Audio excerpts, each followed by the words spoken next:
Lima শহরে আবারও খুন, জোকার কথা বলছি, এবং সেই খুনেও রহস্য রয়েছে। এখনো পর্যন্ত অধরা জোকা খুনে অভিযুক্ত। আধার কার্ডে ছবি কারচুপি করে পুলিশের চোখে ধুলো দেওয়ার চেষ্টা অভিযুক্তের। আধার কার্ডে মৃত ছায়া সর্দারের স্বামীর নাম কার্তিক দাসের থাকলেও ছবি কারচুপি করা হয়েছে বলে অভিযোগ। এই অসঙ্গতিগুলোর কোনো রকম উত্তর কি পাওয়া যাচ্ছে? পুলিশ কি বলছে সবটাই জানবো। সৌভিক আমাদের সঙ্গে রয়েছেন, আমাদের প্রতিনিধি সৌভিক। দেখো, গতকালকে ঘটনার পর এই যে ছায়া সর্দার, যার মূলত নৃশংসভাবে খুন হয়েছিল ঢোকার ডায়মন্ড পার্কে, এবং তারপরে কিন্তু পুলিশ তদন্তে নেমে এই ছায়া সর্দারের পরিবারের লোকজনের সঙ্গে কথাবার্তা বলছেন এবং জানবার চেষ্টা করছেন যে তার স্বামীর সঙ্গে সম্পর্ক কীরকম ছিল এবং কোনো তৃতীয় ব্যক্তি ছিল কিনা তার জীবনে, এবং সেই নিয়েই কিন্তু মূলত ইনভেস্টিগেশন চলছে। এবং গত 17 তারিখ জোকার ডায়মন্ড পার্কের এই বাড়িতেই কিন্তু ছায়া সর্দার ভাড়া নিয়েছিলেন কোনো এক ব্যক্তির সঙ্গে, এবং এই যেখানে ঘটনাস্থল অর্থাৎ যে বাড়ি থেকে মূলত এই ছায়া সর্দারের দেহ উদ্ধার হয়েছে সেখানে কিন্তু একটি আধার কার্ড উদ্ধার হয়েছিল, এবং সেই আধার কার্ডের যে ছবি, সেই ছবি কিন্তু কেটে লাগানো ছিল অন্য একজনের ছবি। এবং পুলিশ কিন্তু সেটাই জানবার চেষ্টা করছে যে এই আধার কার্ডকে এবং যে ব্যক্তির সঙ্গে মূলত ছায়া সর্দার এই বাড়িটি ভাড়া নিয়েছিল তার খোঁজ চালানো হচ্ছে। এবং এই খুনের পিছনে কি মোটিভ রয়েছে, একজন ব্যক্তি এই খুন ঘটিয়েছে না এর সঙ্গে একাধিক ব্যক্তি রয়েছে, কারণ বিভৎস নৃশংসভাবে কিন্তু এই ছায়া সর্দারকে খুন করা হয়েছিল। গোটা ঘটনা তদন্ত করে দেখছে পুলিশ।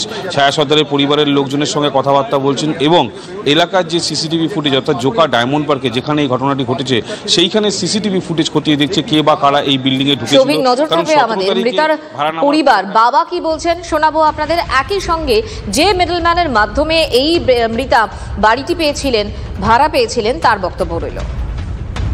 কবে থেকে এখানে এসেছিল? কার সঙ্গে জানেন না স্যার, এই জন্য বয়স কেমন? বয়স কত?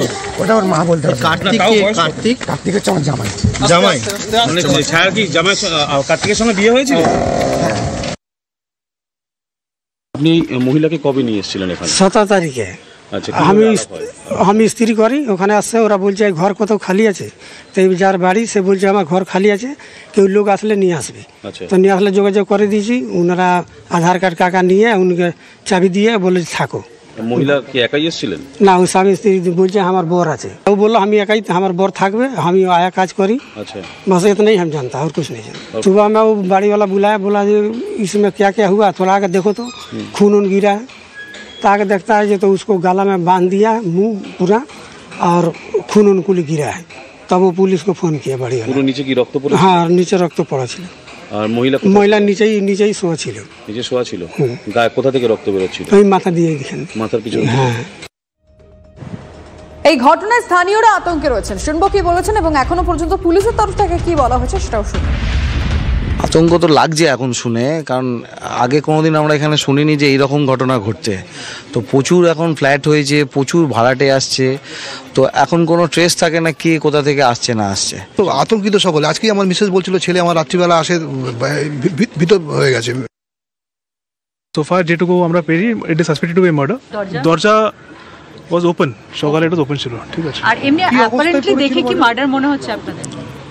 Suspected to be murder, of course আমরা দেখছি, এখন পিএম পরে পরিষ্কার বোঝা যাবে কি অবস্থায় বডি পড়েছিল এগুলো এখন আমরা পার্ট অফ ইনভেস্টিগেশন, এখন বলা যাবে না।